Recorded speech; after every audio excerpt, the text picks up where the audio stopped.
Bonjour depuis le Haroutz à Kodesh Or Sarah.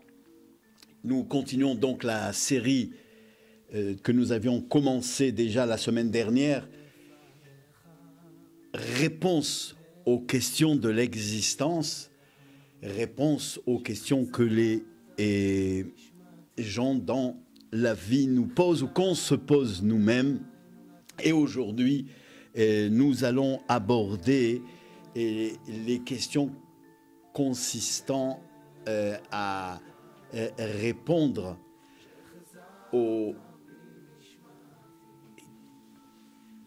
questionnement au sujet de la différence entre les juifs et les non-juifs. On pourrait dire mi ou Yehudi ou ma ou Yehudi, qu'est-ce qu'un juif et qui est juif finalement? Le 6 avril 1807, Napoléon réunissait les plus grands notables du rabbinat et des communautés françaises à l'intérieur d'une enceinte où ils étaient gardés par des barbouzes armés et où ils ont été obligés et contraints, c'était le plan machiavélique de Napoléon, à décider des réformes du judaïsme et particulièrement et centralement dans ces réformes, il y avait la nature de qui est, qu'est-ce qu'un juif. Jusqu'à présent, dans l'histoire, on avait cru et compris et ressenti, que ce soit à travers les études ou l'héritage que nous avions reçu de nos ancêtres, de nos parents, ou que ce soit à travers les affres de la galoute, des persécutions et des humiliations que nous avions subies des goïms, que nous étions différents des autres peuples.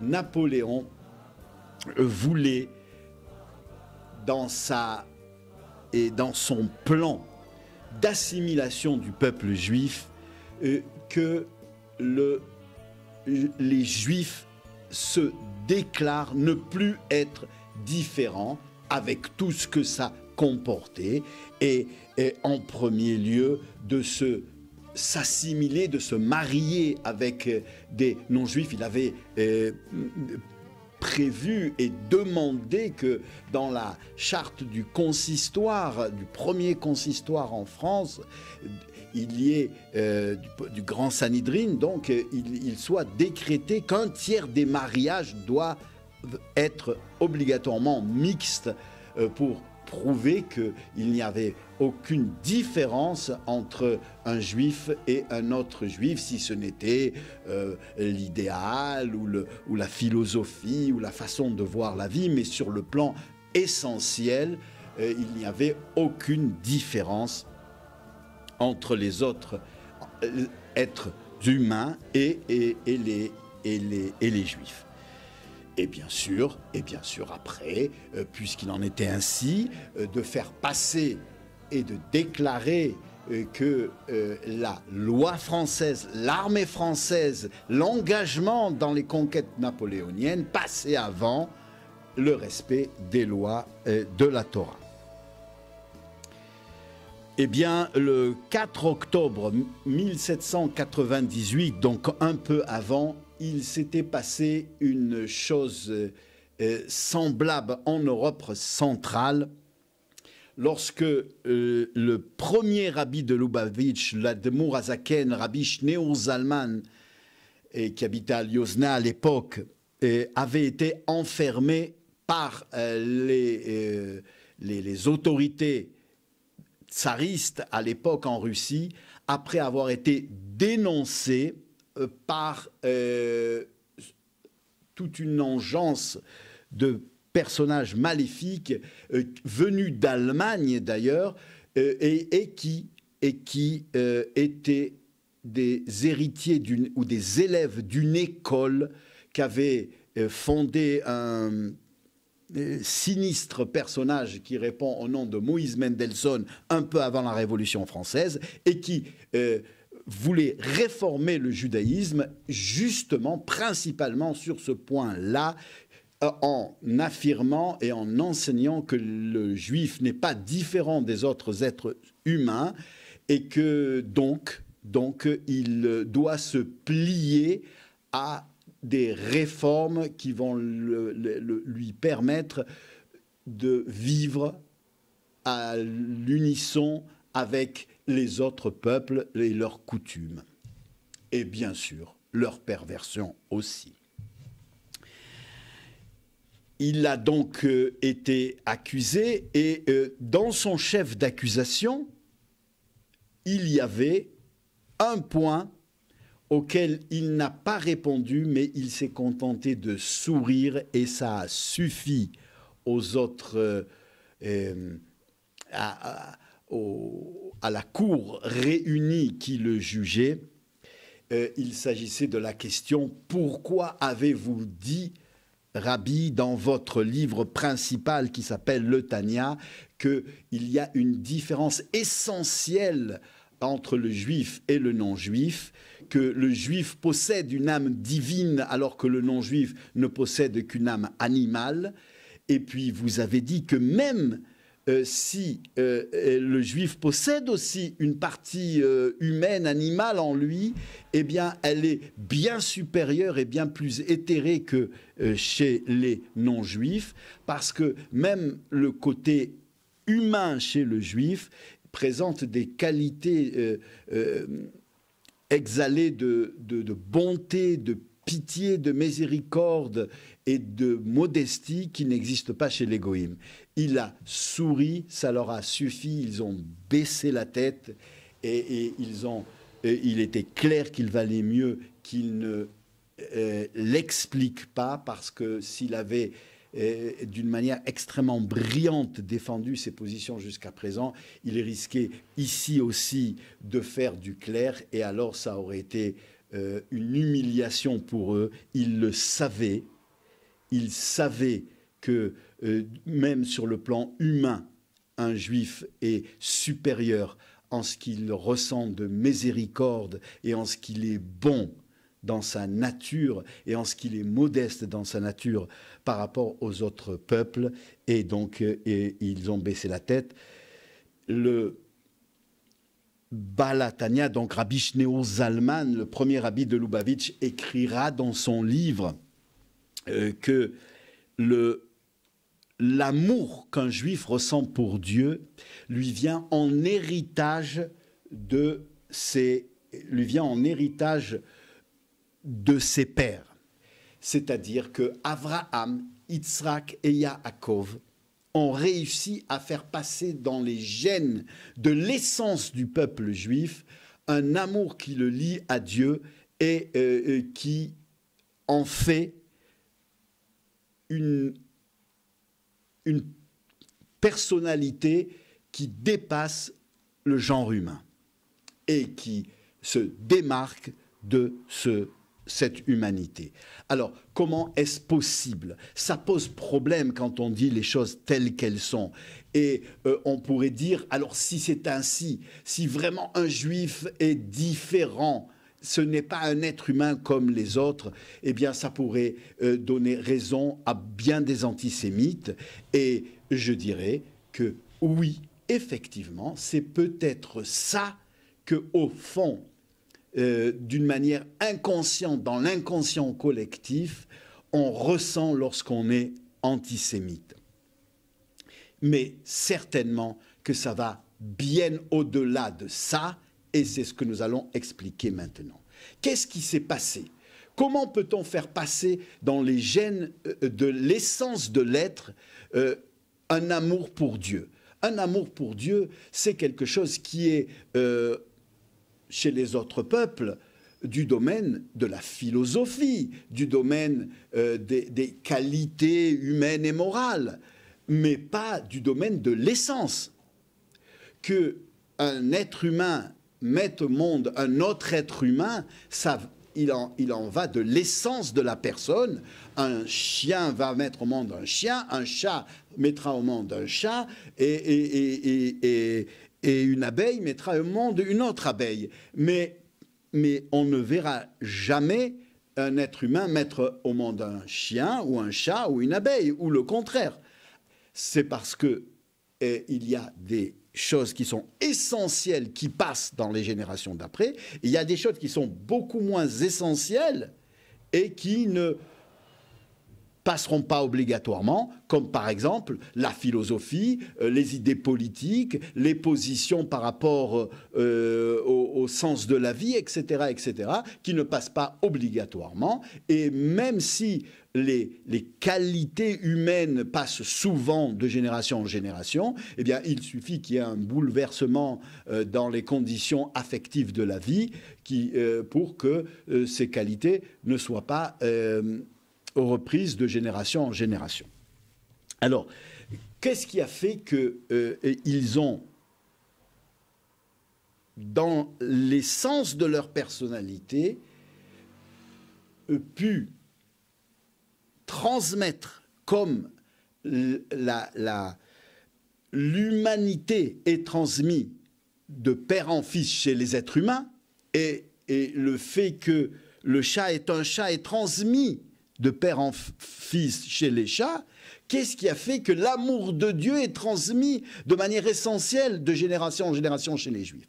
Eh bien, c'est parce qu'il y a eu une transformation qui dépasse, qui transcende de manière infinie ce qui peut être une idée ou une position philosophique ou quelque chose de ce goût-là, et qui a été une mutation de l'être chez Abraham. Et c'est ce qui s'est passé. Abraham sort du cadre de l'humanité. Ce n'est plus un être humain, mais c'est un mutant qui va annihiler toutes les fibres de la volonté, de sa définition d'être humain à l'Éternel, au Créateur du monde. Et c'est pour cela qu'il peut transmettre ça à son fils. Mais comme c'est un travail qu'il a fait, il n'est pas né comme ça, alors il y aura Ishmaël qui ne suivra pas, qui provient d'Abraham, mais qui ne possédera pas cette qualité de mutant. Chez Isaac, chez Yitzhak, il est né de quelqu'un qui avait muté, d'un mutant, donc il est déjà à un degré supérieur, mais il est né d'un mutant qui n'est pas né, lui, mutant, et c'est pour ça qu'il y aura Ésaü, et qui est une ratée, si vous voulez, dans le passage de cette essence. Ce n'est que chez Jacob, chez Yaakov, qui est né de quelqu'un qui est né mutant, où toute sa descendance sera parfaite, et jusqu'à ce qu'ils arrivent devant le mont Sinaï, ils seront des mutants qui feront de manière essentielle passer cet amour pour Dieu de génération en génération sans qu'il y ait de déchets. Que se passe-t-il lorsqu'ils arrivent devant le Har Sinaï? Eh bien, là, à ce moment-là, c'est quelque chose de transcendant qui va bouleverser toutes les données de l'humanité. Si nous avions jusqu'alors créé un cinquième règne dans la création, il y avait le règne du minéral, le règne du végétal, le règne de l'animal et le règne de l'humain. Abraham, Yitzhak et Yaakov ont fait passer une partie du règne de l'humain dans un autre règne, le règne des mutants, le règne de ceux qui seront ce que le Balatania, le Rabbi Shneur Zalman appellera la Merkava, c'est-à-dire le char céleste, c'est-à-dire ceux qui sont complètement annulés, à l'image d'un char, d'une voiture, d'un véhicule qui est annulé à son conducteur. Eh bien, d'une manière essentielle, ils ont annulé leur personnalité au point qu'ils ne sont plus des êtres humains, ils sont des êtres divins. C'est donc un cinquième règne dans la création qui arrive devant le Har Sinaï. Que se passe-t-il à ce moment-là? À ce moment-là, ils sont choisis. Qu'est-ce que ça veut dire choisis? Choisis d'une manière tout à fait libre. Et qu'est-ce que peut impliquer un choix libre, c'est qu'il n'est pas dicté par des choses extérieures. Donc Dieu, là, a choisi son peuple. Vous allez me dire, mais ils se sont eux-mêmes choisis puisqu'ils étaient des mutants. Il ne va pas les prendre en tant que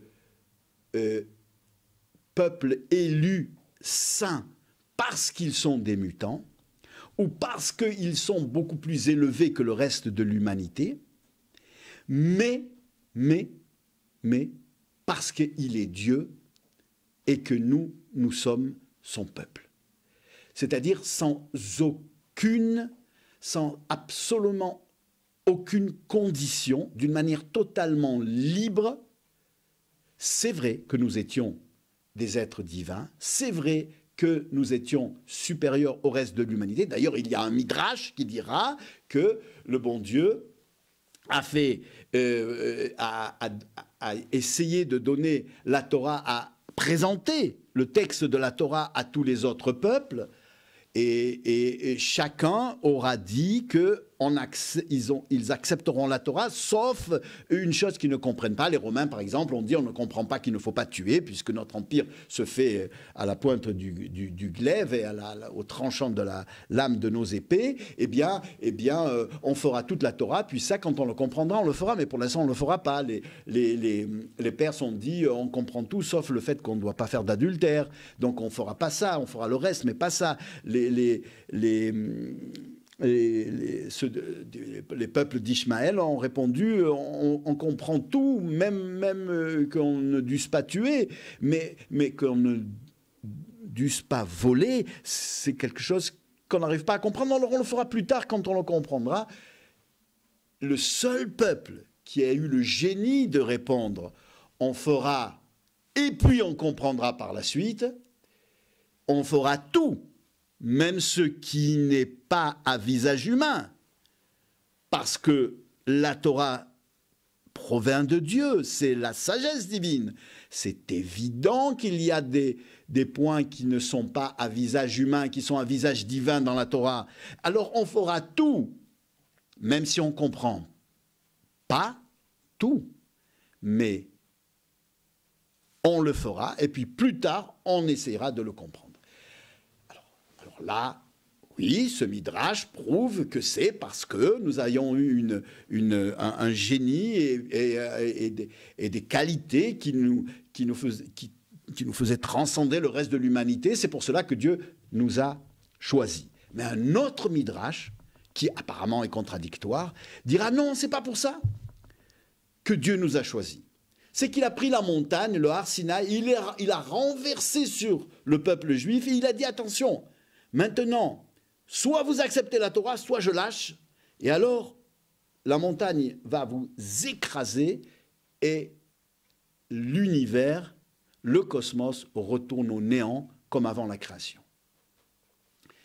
Alors, devant la menace, nous avions tous dit oui, on veut l'accepter, même si on ne la comprend pas, on la fera, et puis on la comprendra plus tard. Alors, soit l'un, soit l'autre. Soit on a décidé nous-mêmes parce qu'on a compris, soit on a été menacé, on a été bousculé, on a été obligé de...